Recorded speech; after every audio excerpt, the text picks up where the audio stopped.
पाठ 2 वर्ण विचार ऑर्थोग्राफी। वर्ण मुख से उच्चारित ध्वनियों को लिखने के लिए लिपि चिन्ह बनाए गए हैं, वे ही वर्ण कहलाते हैं। वर्ण उस मूल ध्वनि के चिन्ह को कहते हैं जिसके और टुकड़े न हो सकें। अतः भाषा की सबसे छोटी इकाई ध्वनि होती है। वर्णमाला वर्णों के क्रमबद्ध और व्यवस्थित समूह को वर्णमाला कहते हैं। वर्ण के भेद उच्चारण और प्रयोग के आधार पर हिंदी वर्णमाला के वर्णों को 2 वर्गों में बांटा गया है। वर्ण 1 स्वर 2 व्यंजन। स्वर जिन वर्णों का उच्चारण बिना किसी अवरोध के तथा बिना किसी दूसरे वर्ण की सहायता के होता है, उन्हें स्वर कहते हैं। स्वरों की संख्या 11 है। अ, आ, ई, उ, री, ए, आई, ओ, औ। समझते चलें। औ स्वर को भी हिंदी वर्ण के रूप में स्वीकार कर लिया गया है। इसका प्रयोग अंग्रेजी से हिंदी में आए हुए शब्दों में किया जाता है, जैसे बॉल, टॉफी, हॉल आदि। स्वरों के भेद उच्चारण के समय की दृष्टि से हिंदी में स्वरों के 3 भेद होते हैं।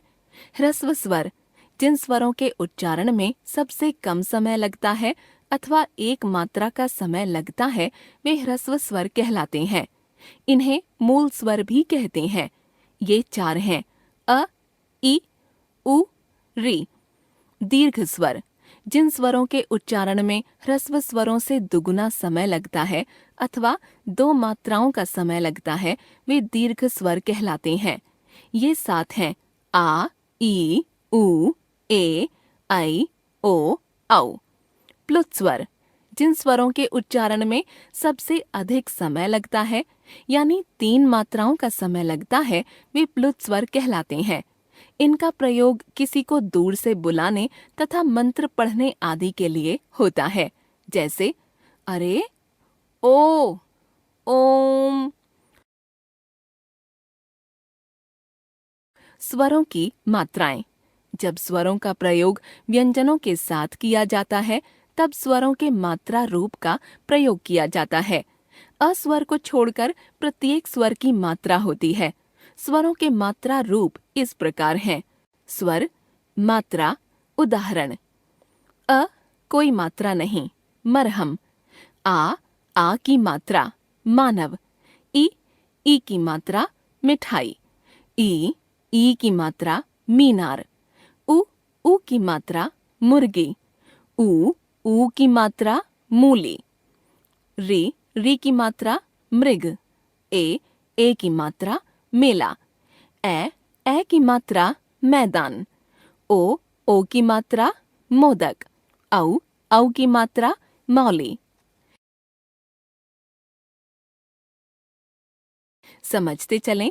र में ऊ की मात्रा बीच में लगती है। र जमा उ, रु। र जमा उ, रु। अनुस्वार जब किसी वर्ण का उच्चारण करते समय हवा केवल नाक से निकलती है और उच्चारण अधिक जोर से होता है, तो उसकी शिरोरेखा के ऊपर केवल बिंदु लगाया जाता है। इसे ही अनुस्वार कहते हैं, जैसे संसार, अंडा, गंदा, चंचल आदि। अनुनासिक का उच्चारण नाक और मुंह दोनों के सहयोग से किया जाता है। जब किसी वर्ण का उच्चारण करते समय हवा नाक और मुंह दोनों से निकलती है, तो उसकी शिरोरेखा के ऊपर चंद्र बिंदु लगाया जाता है, जैसे चांद, मांग, आंख, हंस आदि। विसर्ग इस ध्वनि का उच्चारण ह के समान होता है। इसका चिन्ह है। हिंदी में प्रचलित केवल संस्कृत शब्दों के साथ ही इस ध्वनि का प्रयोग होता है, जैसे अतः, प्रातः आदि। आगत वर्ण 3 हैं: औ, ज और फ। औ अंग्रेजी से आई स्वर ध्वनि है। अंग्रेजी भाषा के कुछ शब्दों बॉल, मॉल, कॉफी में यह ध्वनि सुनाई देती है।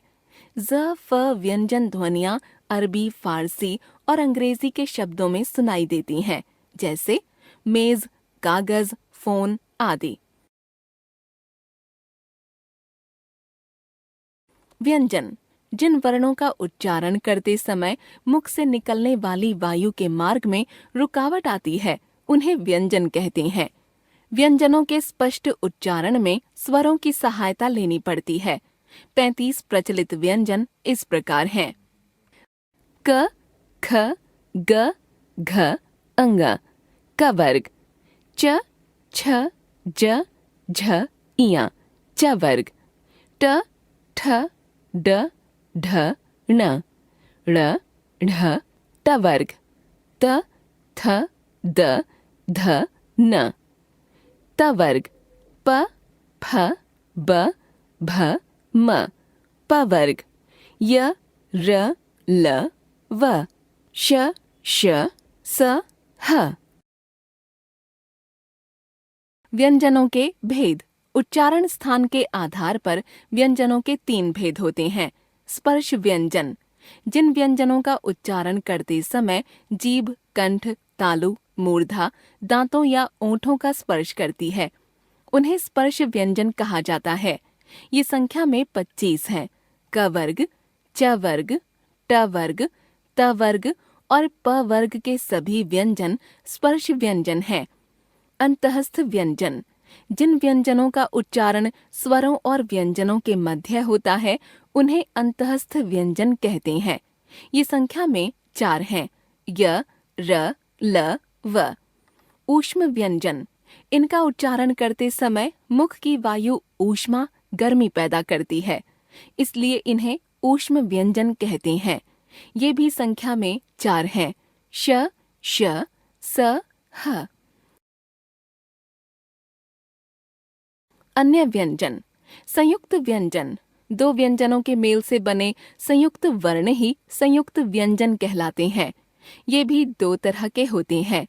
2 अलग-अलग व्यंजनों को मिलाकर जिनका रूप बदल जाता है, जैसे व्यंजन, व्यंजन, संयुक्त व्यंजन। प्रयोग।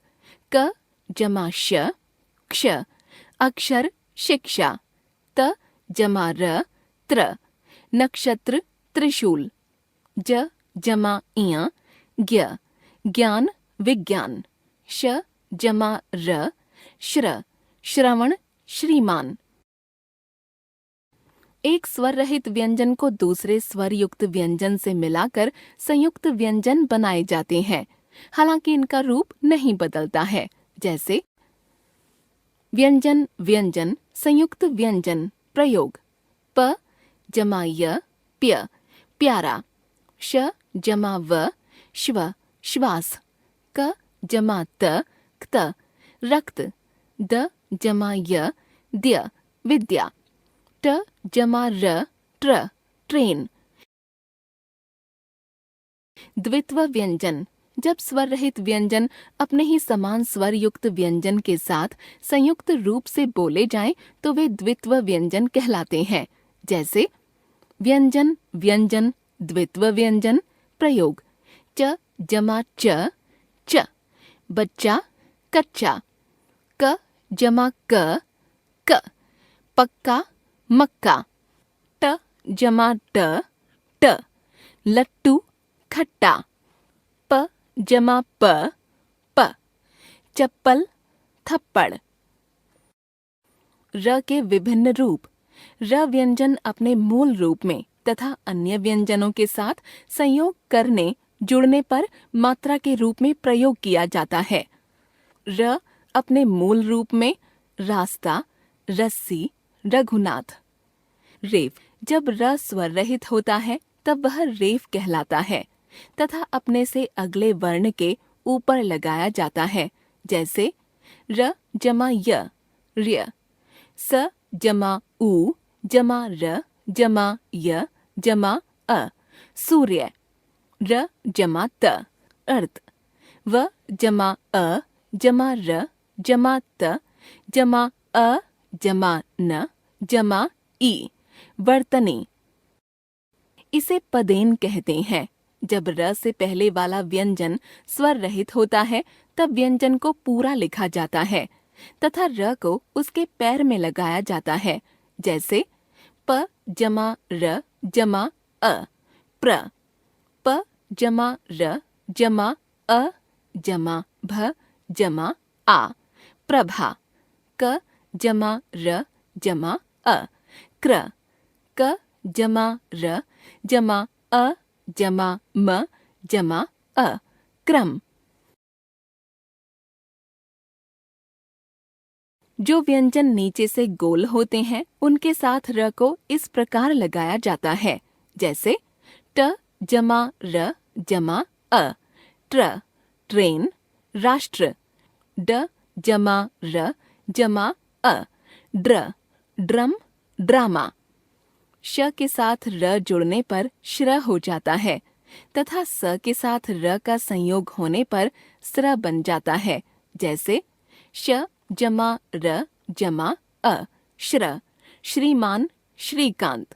स जमा र जमा अ, स्र, सहस्र, स्रोत। हम जान गए वर्ण विचार, भाषा की सबसे छोटी इकाई वर्ण, वर्णों का व्यवस्थित समूह वर्णमाला, वर्णों के दो भेद, एक स्वर, दो व्यंजन, स्वरों का उच्चारण स्वतंत्र रूप से होना, व्यंजनों का उच्चारण स्वरों की सहायता से होना, स्वर के तीन भेद ह्रस्व, दीर्घ तथा प्लुत, व्यंजन के तीन भेद स्पर्श, अंतःस्थ तथा ऊष्म, अंग अनुस्वार, अह विसर्ग, अनुनासिक।